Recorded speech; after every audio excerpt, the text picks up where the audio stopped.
nothing more beautiful than being surprised by the gospel. Those are words of Pope Benedict XVI on the day of his inauguration in 2005.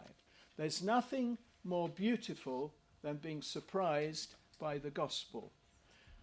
When you came last week, we had our first session on Matthew's gospel. Were you surprised? And were you surprised at what you were surprised about? This week I'm going to sort of suggest things which I would hope you'll be surprised by and beautifully surprised by. In studying the Gospel of Matthew, we have to take in mind the Gospel of Mark, because Mark is the source Gospel. And what I'm going to be pointing to more than anything, as I was last week, is how does Matthew, I could say enhance, I could say simply change, add to,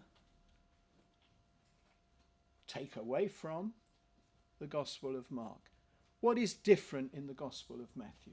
Okay, so we're looking for specific things. And of course, the first thing that you remember from last week is, of course, there were the infancy stories and there were the Magi.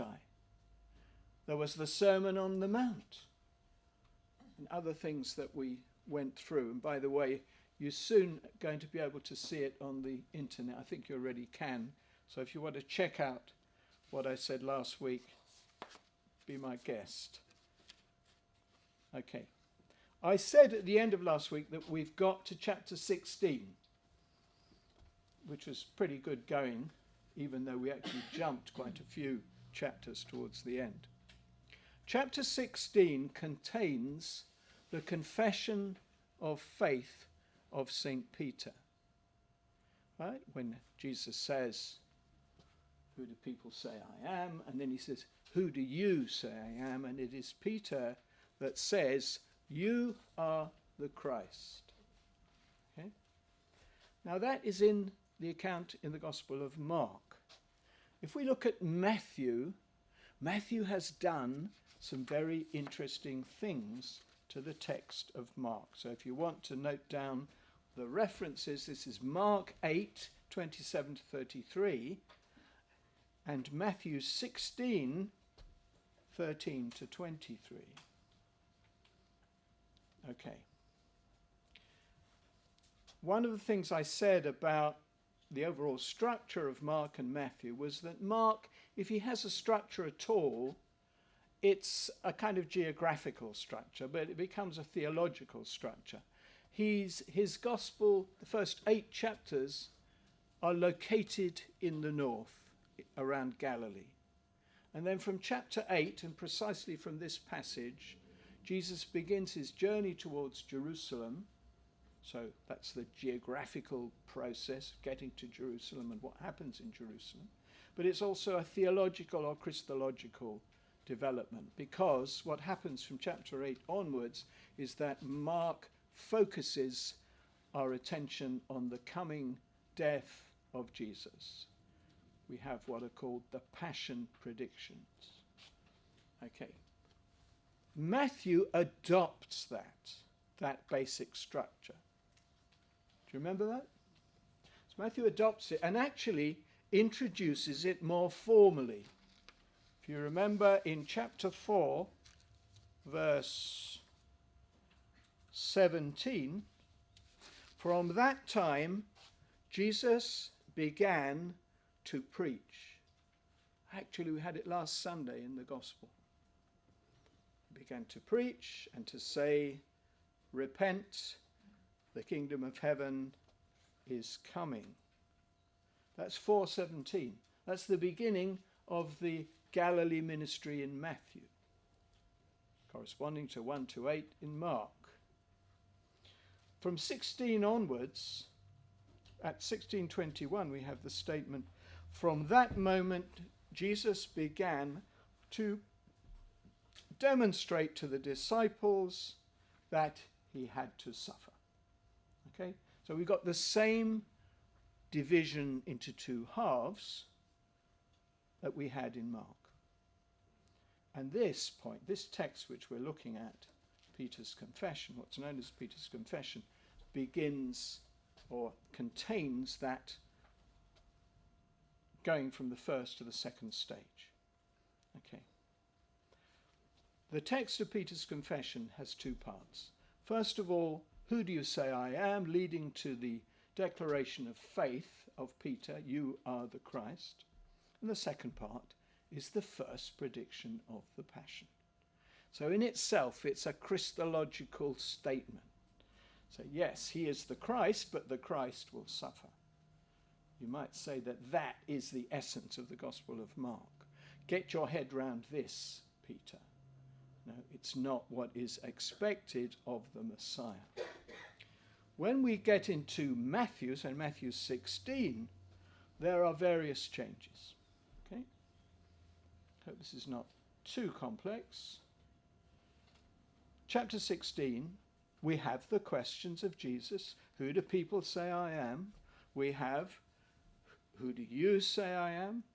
And Peter says, you are the Christ, the Son of the living God. Okay, that is in verse 16. If you've got your Bibles, just check I'm okay with that. 16. You are the Christ, the Son of the living God. He's the Son of God. Mark didn't have him say that, but Matthew is enhancing this statement of Peter. He's enhancing it with a declaration of faith, which we've already heard from the disciples. Uniquely, the story of the walking on the water. This is 14 verse...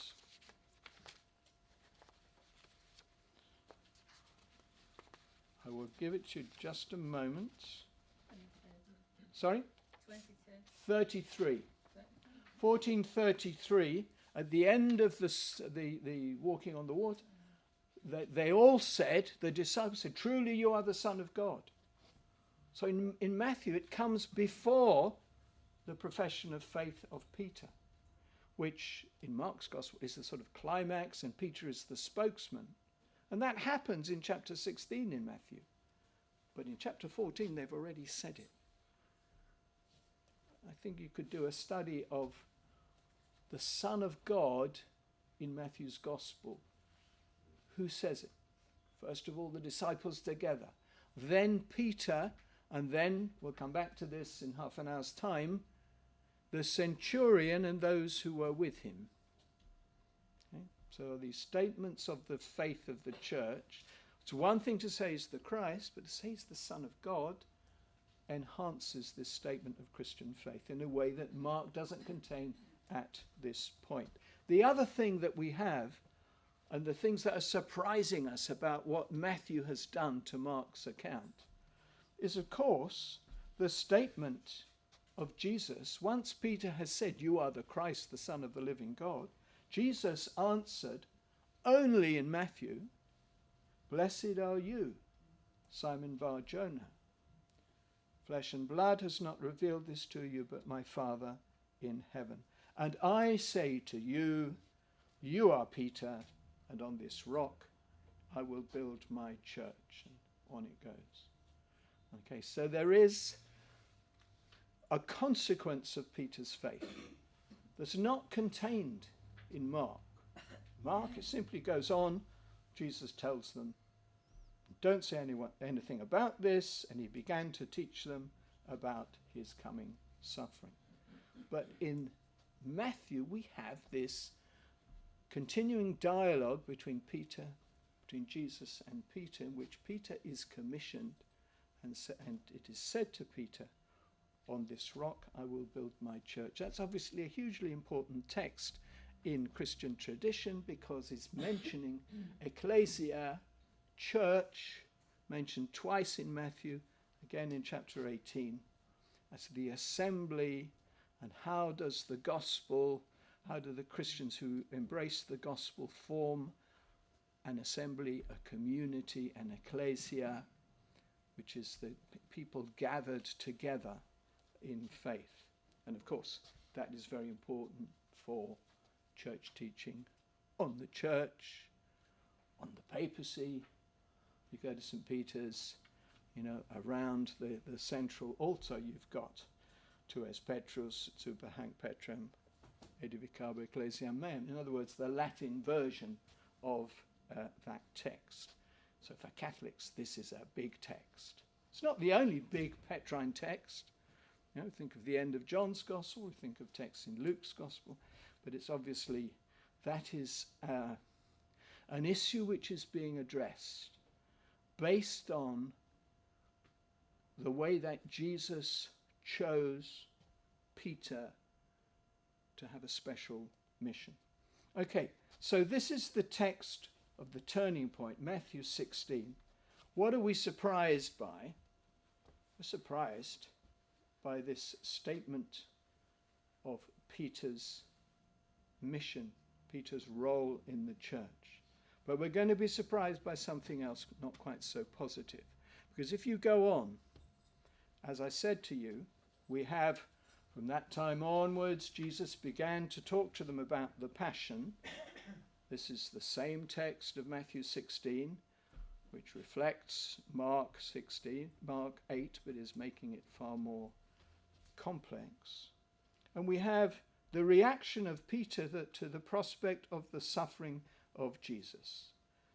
In Mark, Peter began to rebuke Jesus. You can't say this. This can't happen to you. This is not the way of the Messiah. In Matthew's Gospel, not only do we have that, but we have the statement, we have it in Mark. He turns and rebukes Peter and says, "Get behind me, Satan." That's Mark. But in Matthew, "You are a hindrance in my path. You are a scandalon, a stumbling stone, something, you are a scandal." Okay? He's only just appointed Peter to have this role in the church, and the next moment, you are a scandal. Okay? Only in Matthew.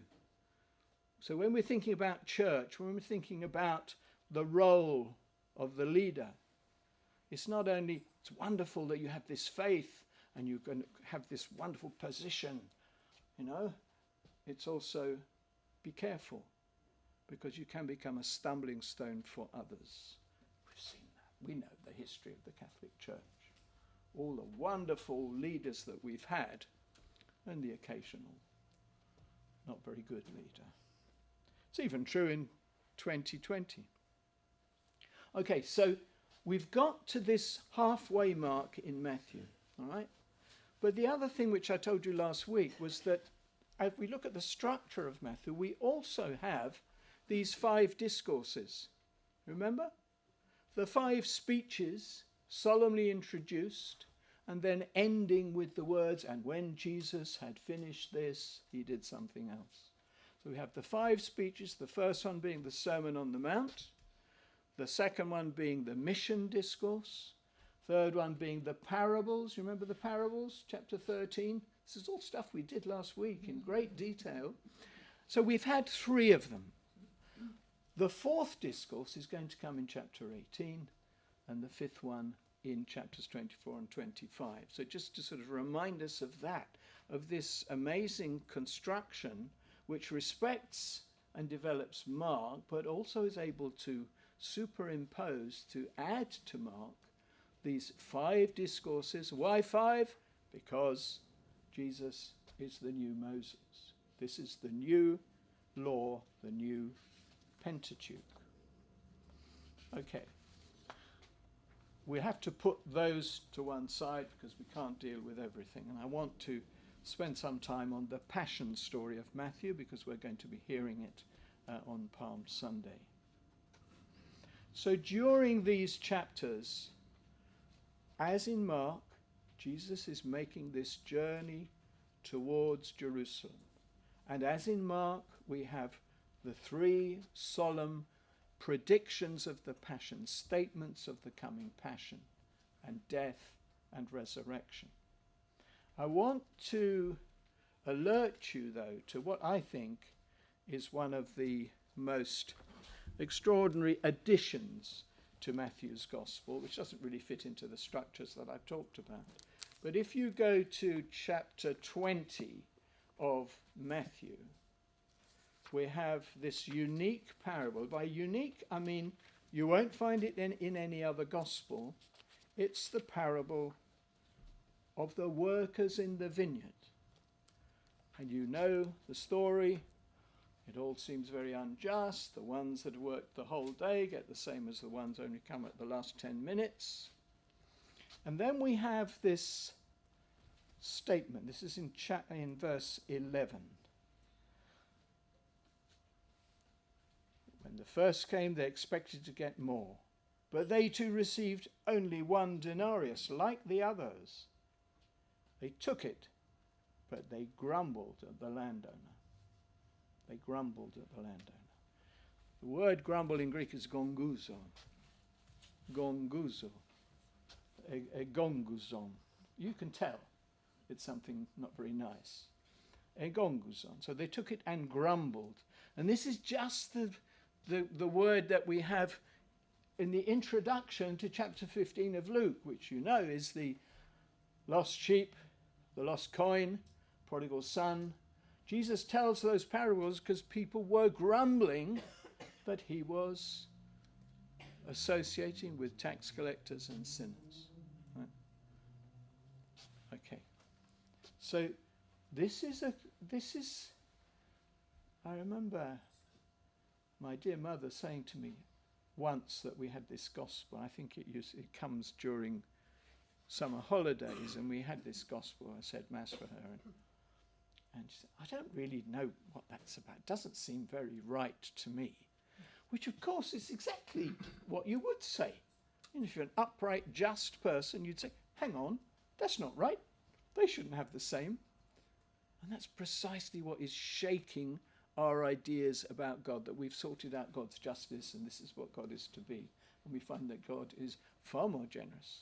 That's what the parable suggests. That is what Jesus seems to be suggesting to us, just as the son who's wasted all the money comes back and gets a party. And the elder son, of course, is like those who complain. Can't get his head round it. Of course, we don't know what happens in the very end beyond the parable. We'd like to imagine that he came to his senses and went in as well. That's what I think, because, we can fear that we're actually that person. So to go into the party, we need to accept that there's people there who, in our eyes, might not deserve to be there, but in God's eyes are better than us, or, well, don't have to say better or worse. Okay, so that's chapter 20. Right, let's move on then. Chapter 21, Jesus enters Jerusalem, and there is looking for beautiful things that Matthew's brought in. Let's just look. There's just one thing I want to show you. And what I invite you to do is discover these beautiful things for yourself, because this list is very sort of personal to me. It's not that, these are the things that are the most striking. I just think that some of them are. Chapter 21, entering Jerusalem, Palm Sunday. So look out for this when we have the reading before the procession of the palms. Okay? Chapter 21, verse 10 and 11. And when he entered Jerusalem, the whole city was in turmoil, as people asked, "Who is this?" And the crowds answered, "This is the prophet Jesus from Nazareth in Galilee." Huh? It's the prophet Jesus from Nazareth in Galilee, which I think is the most fantastic. It's only in Matthew. You think, he's the prophet. He must be a prophet. A great prophet has risen among us. And he's from Nazareth. What? Does anything good come from Nazareth? Of course it doesn't. So it's a wonderful touch. I always have a smile when I read that. I must remember to have a smile this year. Okay. Then we're in Jerusalem. We have the final of the 5 discourses, the discourse which includes that scene of the Last Judgment in chapter 25. And I want with that to come back to a word that I mentioned last week, which was the word dikaios, just or righteous. Remember that Joseph was described as being a just man. Okay? And then in the Sermon on the Mount we had, unless your justice is greater than that of the scribes and Pharisees, you will not enter the kingdom of heaven. So justice, the Greek root dikaios, dikaiosune, I've noted how this recurs in the Gospel of Matthew in a way that it doesn't in the other Gospels. So the people who are welcomed into the kingdom, the Last Judgment, are known as the dikaioi. Right? We have righteous. I don't like the translation righteous. It's a very English translation. It's in all the English, from the King James Version. And unfortunately, Henry's put it in the Revised New Jerusalem Bible. He's got righteous and the right. And I said, no, it's just. The just, because then you can make the connection with justice. Righteousness gets a bit heavy in my understanding. So there we are. You never get the translation right. That's right. Yeah. Some of you were asking last week, Dom Henry Wandsworth had a public occasion which he talked about his translation. He was interviewed also by Father Nicholas King, so it was very, very interesting. And one of the points that I'm making, well, every translation is a failure. They didn't use the word failure, but they might have done. Every translation doesn't work. The only way to get to it is get to the original language, and then you've still got problems, because you might not know what a word means, or you might not know whether that word is genuine because another copy says something different. So this is the weakness of being human and using human language. This is the way in which God says, well, I'm going to try and get something across to you, but with your language and your hard hearts and all the rest of it, you might struggle to understand it. Okay, so when we start gonguzoing, when we start complaining, we know that actually there's something there which we ought to be taking in, or at least considering a bit more seriously than simply dismissing. Oh, we can't have that. Okay, so that's the final speech. Now, when you get to the end of the final speech of the 5, which is 24-25, actually it spills into chapter 26, and this is the beginning of the Passion narrative. It says, when Jesus had finished all these sayings. Okay? So every one of those 5 discourses ends when Jesus had finished, and then something, all these parables, or all this teaching. 26, all these sayings. He's finished. This is the end of the teaching of Jesus, and we go into the story of the Passion, what's known as the Passion narrative. Each gospel has a Passion narrative.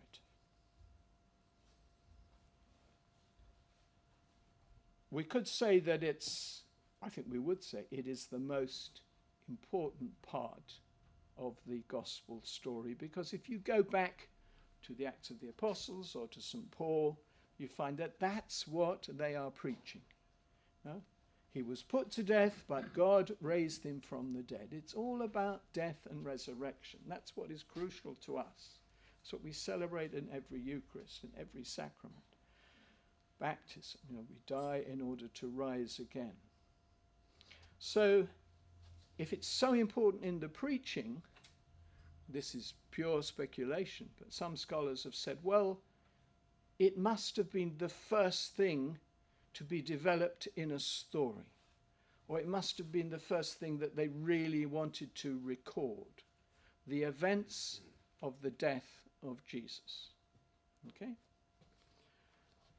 So, if we look at the 4 Gospels, it's much the same as with a lot of the other Gospel material.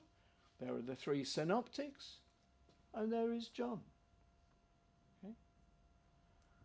I think with the with the Passion story, though, I'd want to say there's Matthew, Mark, there's Luke, and there's John.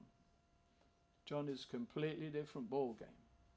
So do come to listen to Victor Darlington, because I'll ask him to say something particular about the Passion story. So if we put that to one side, why is it different? Because the theology becomes much more obvious. The person of Jesus, the truth about Jesus, becomes much more obvious. When they go to arrest him in the garden, they fall at his feet. No? That's John. Because the reality is that's what they should be doing. Okay. Then the other three, with Mark and Matthew, we can do what we've done so far and be surprised by Matthew and what Matthew does to Mark. Okay? With Luke, we've got quite a few particular touches which you need to look at, not next year, but the year after. Next year will be Mark. This year's Matthew, next year's Mark. The year after will be the Gospel of Luke. Okay, so the question I'm asking now is, what is characteristic of Matthew's presentation of the Passion? So we've already got one thing, which is the final discourse spills over into the chapter 26.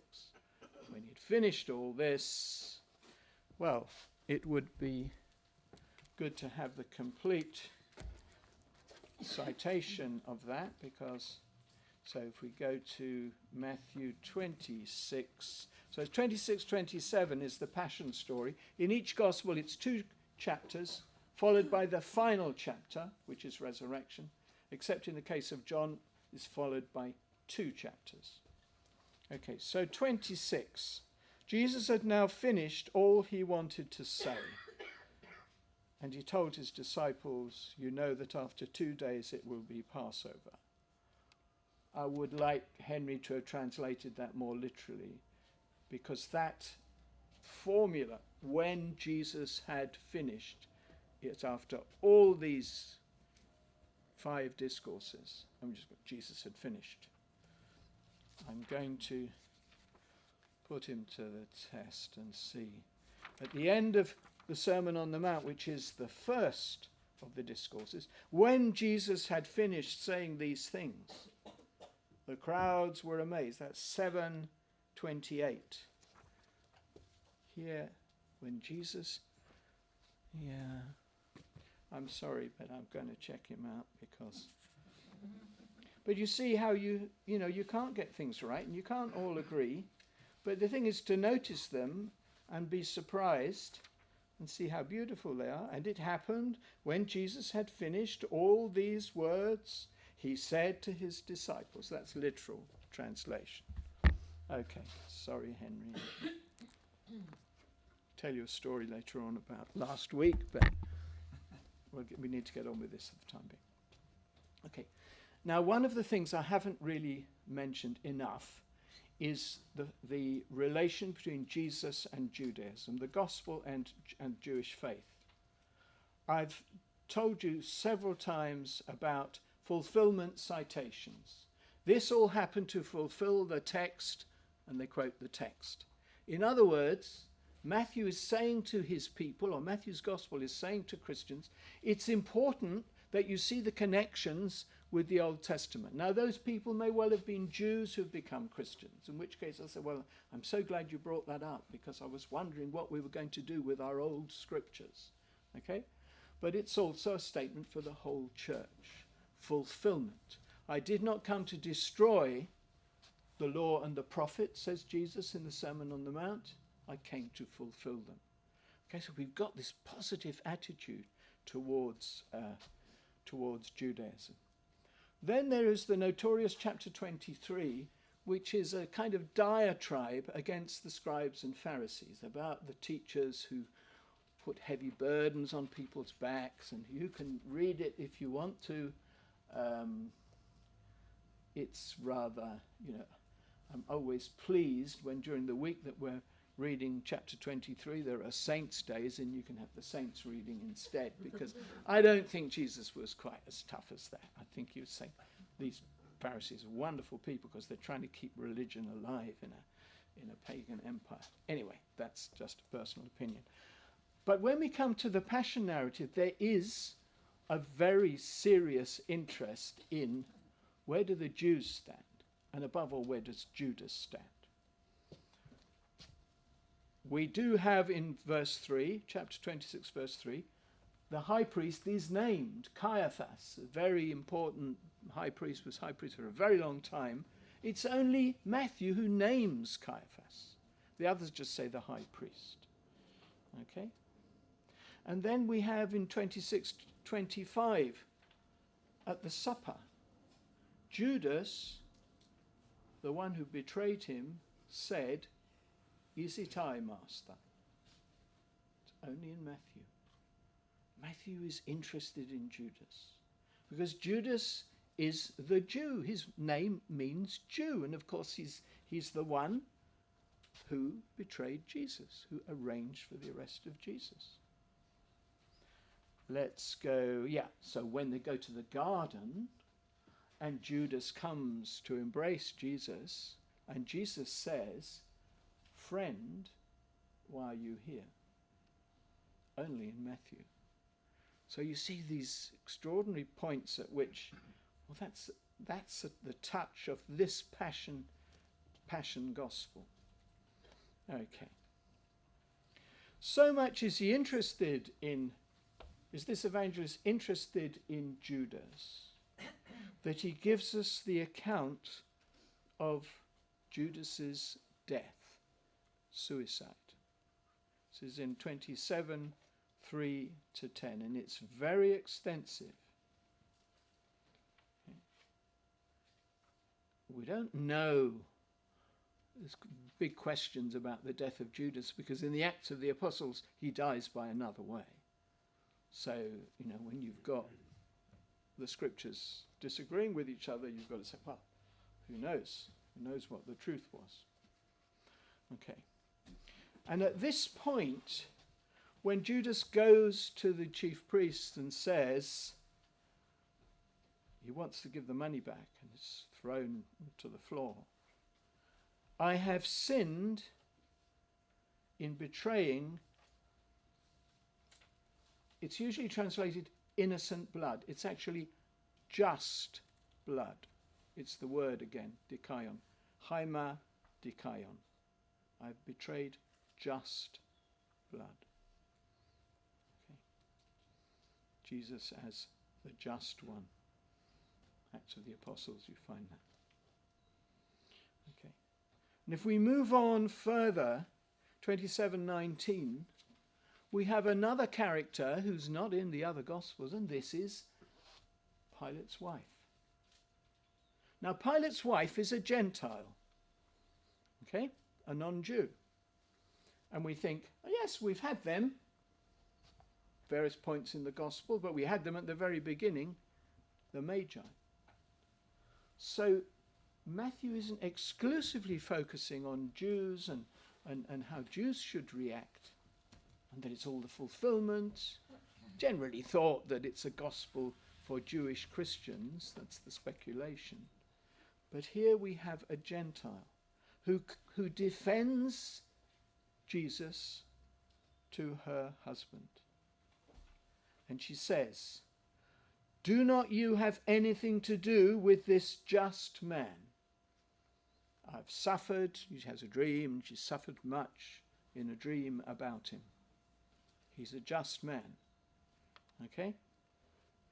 Judas says, Pilate's wife says, he's just. Okay?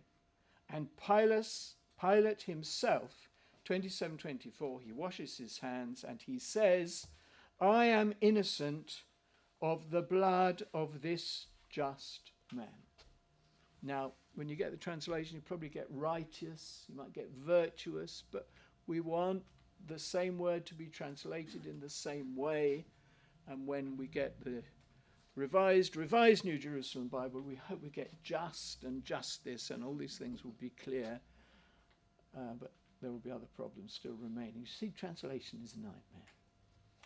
The only thing is to learn Greek and At least with the Greek text, it's more or less reliable. When you get into the Old Testament, you're having nightmares like Pilate's wife.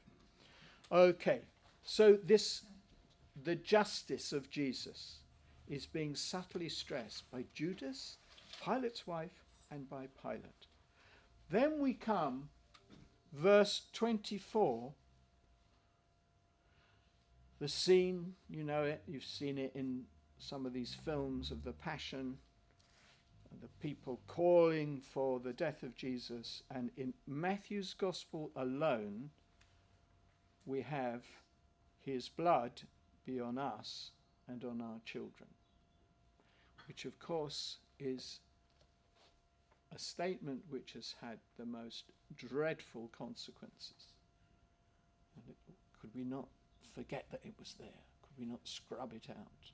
Because it seemed to give license to the persecutions of Jews, that they're all responsible. That's what it says in the Gospel.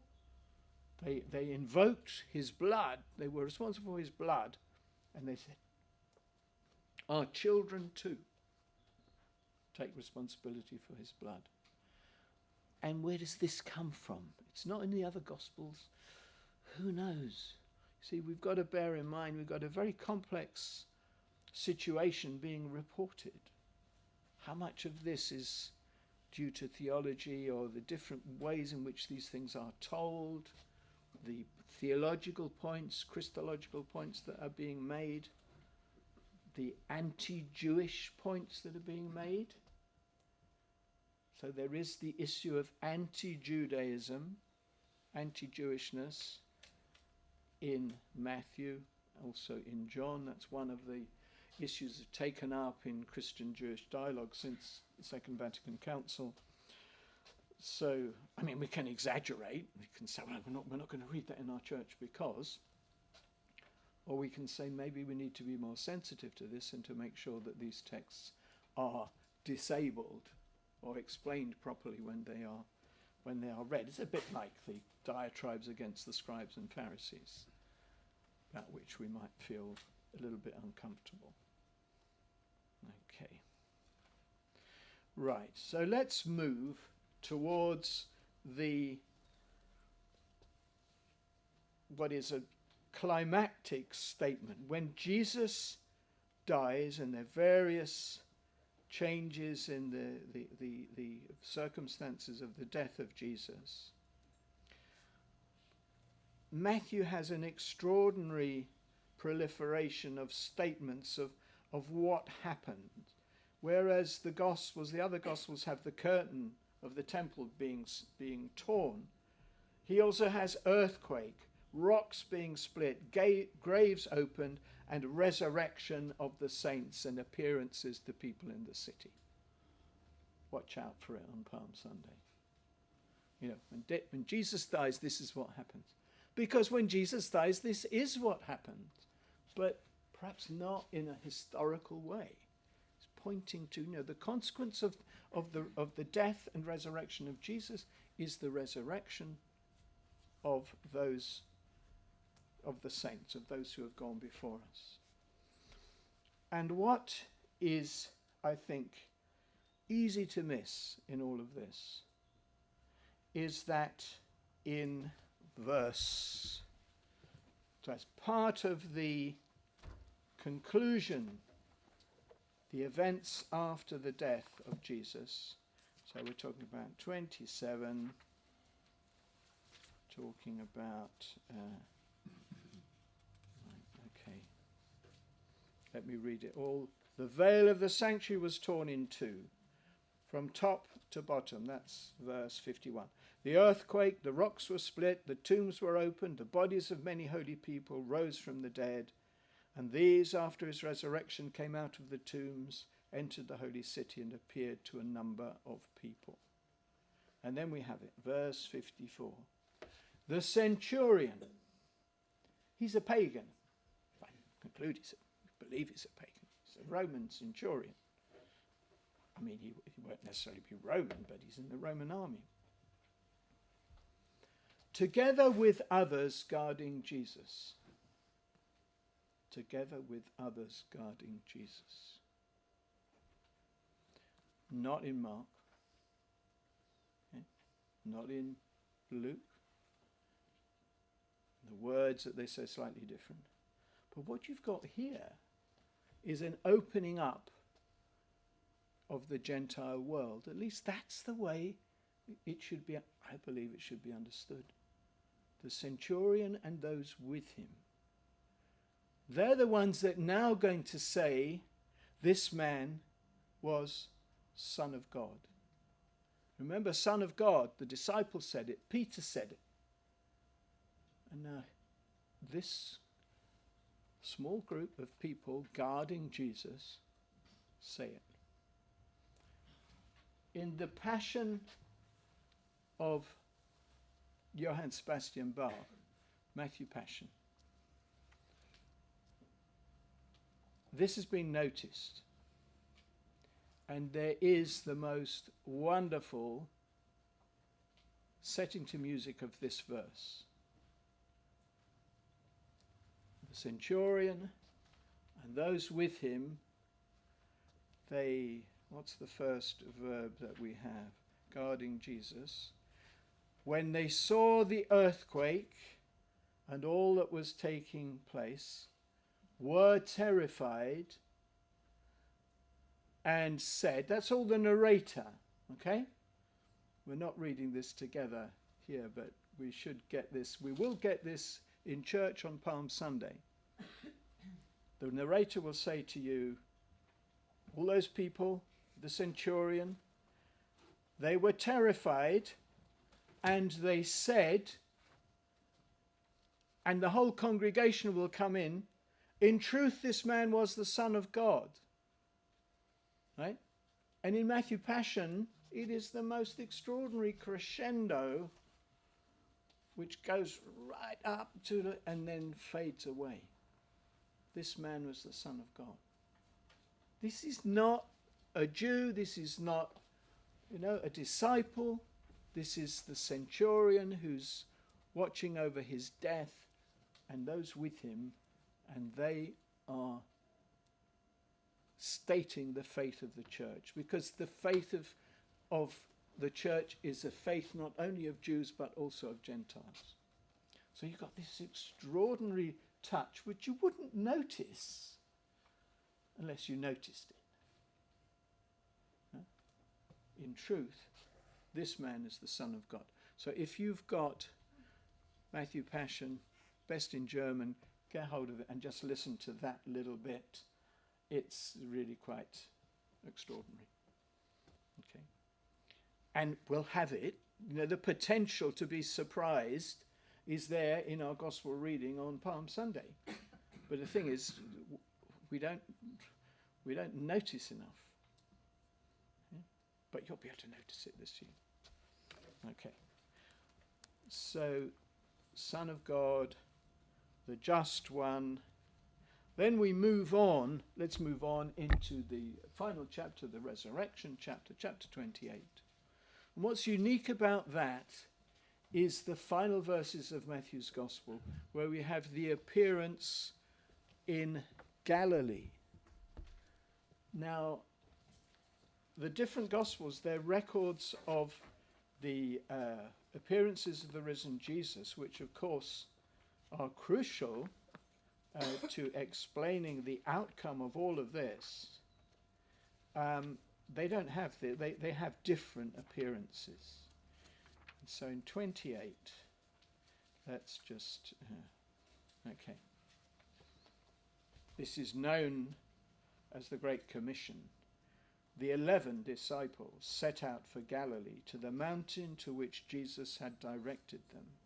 When they saw him, they worshipped him, though some hesitated. That's a constant thing of resurrection appearances. Are you sure about this? I don't really know. No? So we're not gullible. We're not saying, oh yeah, wonderful. We say, I don't know, is this true? Jesus came up and spoke to them. He said, all authority in heaven and on earth has been given to me. Go, make disciples of all nations. So the gospel ends with this these people who are with the centurion, these people who are unheard of, in ages still to come and in places you never heard of, they are to be brought the good news. They are to be made disciples. In other words, make them disciples, baptize them, and teach them to observe everything I've commanded you. And I am with you always, all the days until the end of time. I am with you, which ties up with the name Emmanuel. He is God with us at the very start of the gospel. So there are an extraordinary amount of things that we do not notice. So we're not surprised by them. We may be surprised when we notice something and think, I wonder how much more there is in this text. But I hope that through looking at some of the things that might surprise us in Matthew's Gospel, some of the riches that Matthew has added to the rich tradition of Mark, we will be able to hear it perhaps with new ears in a new way. And so once more, what did Benedict say? There's nothing more beautiful than to be surprised by the gospel. And Pope Francis, there's nothing more precious that we can give to others.